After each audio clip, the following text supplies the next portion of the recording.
மானஸ் பக்கங்கள். Hi friends, இது மாலிகாவின் கேளுங்க கதை கேளுங்க. மானஸ் எழுதிய பேசும் பொன் சித்திரமே. அத்தியாயம் 13. பரணி கூறியதை கேட்டதும் கோபமடைந்த சாண்டில்யன் சட்டென்று எழுந்து அருகில் இருந்த டேபிள் வெயிட்டை எடுத்து அவன் மேல் எறிந்தான். ஜஸ்ட் மிஸ் என்பது போல் திகைத்து தடுமாறி ஒரு வழியாக தன் கையில் பிடித்து விட்டான் பரணி. இல்லையெனில் அவன் மண்டை இன்று இரண்டாகி இருக்கும்.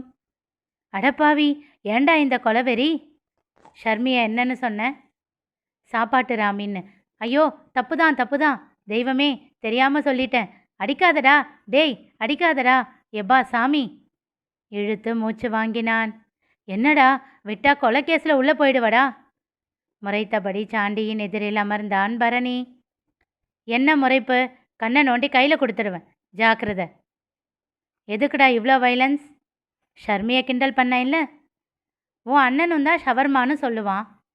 அவனுக்கு அவள் அத்தை பொண்ணு, அதனால் கிண்டல் பண்ணிக்க உரிமை இருக்குது.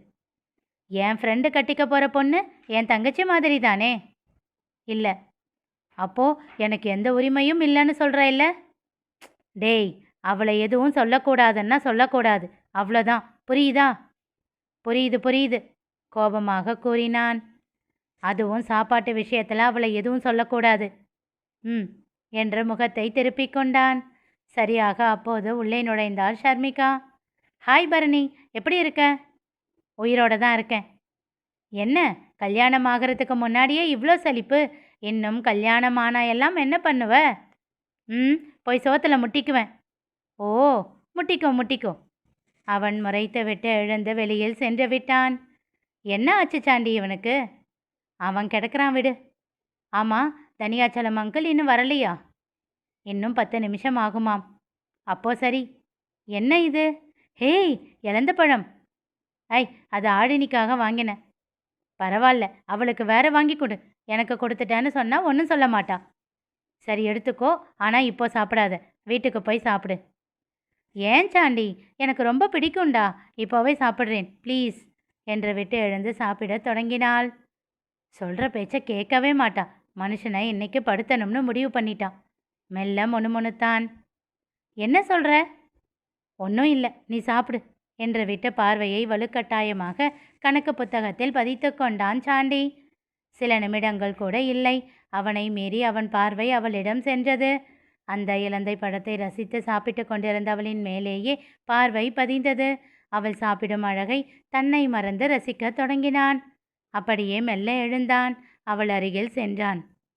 என்னடா, உனக்கு ஒன்று வேணுமா என்று அவள் நீட்டிய கையை தட்டிவிட்டு அவளை நெருங்கினான். விசுக்கென்ற உடல் குலுங்கி திகைத்தான். ஷர்மி சாப்பிட்டு கொண்டிருக்க அவன் அவனுடைய இடத்திலேயே தான் அமர்ந்திருந்தான். பின்னந்தலையில் தட்டி தன் எண்ணத்தை தானே அடக்கி கொண்டான். நெஞ்சை நீவிவிட்டு தன்னை சரி செய்து கொண்டான். வேண்டாம் சாண்டி, இவளை பார்த்தாலே ஆபத்து தான், முதல்ல எழுந்து வெளியில போ. தனக்குள் சொல்லிக்கொண்டு எழுந்து வெளியே சென்றான். அவன் ஏதோ வேலையாக செல்கிறான் என்று எண்ணிக்கொண்டாள் ஷர்மி. சில நிமிடங்களில் அவள் செல்போன் ஒலித்தது. எடுத்து பார்க்க ஆழினி குட்டி என்று போட்டு பக்கத்தில் ஏகப்பட்ட ஹார்ட்டுகள் இருந்தன. அதை கண்டு சிரித்து கொண்டே அழைப்பை ஏற்றாள். அண்ணா? அண்ணா இல்லை, அண்ணி. ஓ, அண்ணனை பார்க்க வந்தியா? இல்லைடா, பிஸ்னஸ் மேட்டர். அதானே, நீங்கள் 2 பேரும் அப்படியே டேட் பண்ணிட்டாலும். என்னைக்கா இருந்தாலும் எனக்கு அவன்தான், அவனுக்கு நான் தான். அப்புறம் எதுக்கு அவசரப்படணும்? ஒன்று சொல்லவா, திராட்சை ஸ்வீட்டாக இருக்கும், அதுவே பொறுத்து பொத்தி வச்சு வைனா குடித்தா எப்படி கிக்காக இருக்கும். எங்கள் லவ்வும் அதே மாதிரி தான். கல்யாணத்துக்கு அப்புறம் பாரு எப்படி கிக்கிலேயே சுற்றுறோம்னு. பார்க்குறேன் பார்க்குறேன். ஆமாம், நீ எப்படி எல்லாத்துக்கும் சாப்பாட்டு விஷயத்தை வச்சியே ஓமை சொல்கிற? நமக்கு எது பிடிக்குமோ அதைத்தானே எந்நேரமும் யோசிச்சுக்கிட்டு இருப்போம். இப்போது இந்த சிச்சுவேஷனுக்கு ஒரு பாட்டு பாடுனா நீ டக்குன்னு பாடுவல்ல, அந்த மாதிரி தான். என்ன பாட சொன்னால் பெப்பேன்னு முழிப்பேன். அதுவும் கரெக்டு தான். ஆமாம், காலேஜ் போகலை? கிளாஸில் தான் இருக்கேன், இன்னும் மேம் வரல. சரி சரி, உன் அண்ணன் ஏதோ வேலையாக எழுந்து வெளியில் போயிட்டான், போய் அவன்கிட்ட கொடுக்கவா, இல்லை அப்புறமா கால் பண்ணுறியா? வேண்டாம் வேண்டாம், நான் சொல்கிறத மட்டும் அவன்கிட்ட சொல்லிடு. அண்ணன் என்ன காலேஜில் ட்ராப் பண்ணும்போது இலந்த பழம் வாங்கி கொடுத்தான். அது செம்மையாக இருக்குது. ஃப்ரெண்ட்ஸ் எல்லாம் பிடுங்கிட்டாளுங்க. மதியம் சாப்பிட போகும்போது அதே கடையில் இன்னும் கொஞ்சம் வாங்கி எனக்கு வீட்டில் வைக்க சொல்லு. ஷர்மியின் இதழில் புன்னகை அரும்பியது. தங்கச்சிக்கு வாங்கி கொடுத்துட்டு தான் அவளுக்குன்னு சொன்னியா திருட்டு பயலே? மனதிற்குள் அவனை திட்டினாள்.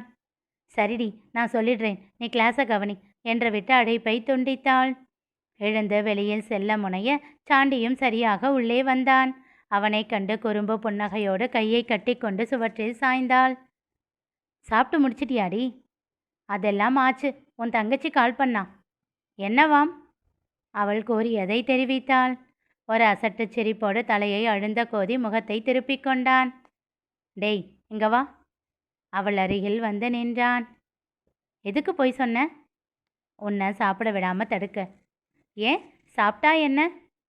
நீ சாப்பிட்ற அழகை நான் ரசிக்கக்கூடாதுன்னு. சாப்பிட்றதுல என்னடா அழகு? அது எனக்கு மட்டும்தான் புரியும். டேய், என்னை வச்சு ஒன்றும் காமெடி கீமெடி பண்ணலையே. இன்னும் அவளை நெருங்கி நின்றான். நான் ஏன் எழுந்து வெளியில் போனேன்னு சொல்லு. தெரியலையே, நீயே சொல்லு. இங்கேயே இருந்திருந்தா என்ன மீறி உன்னை கிஸ் அடிச்சிருப்பேன். செல்லமாக முறைத்து அவன் கன்னத்தில் மெல்லமாக அடித்தாள். அந்த கன்னத்தை அவள் இதழின் அருகில் காட்டினான். மீண்டும் செல்லமாக தட்டிவிட அவன் நகர்ந்து நின்று புன்னகைத்தான். கல்யாணம் பண்ணிக்கலாமா? ஆஹா, அதுக்குள்ள என்ன அவசரம்?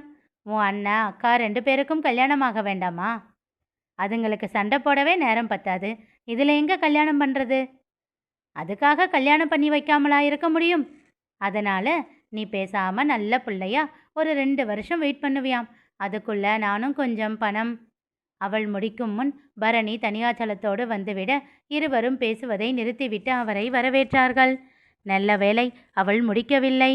ஒருவேளை அவள் சொல்லும் நேரத்தில் சாண்டியின் எதிர்வினை என்னவாக இருக்குமோ? தெரிந்து கொள்ள தொடர்ந்து கேளுங்க. கதை கேளுங்க. மீண்டும் சந்திப்போம்.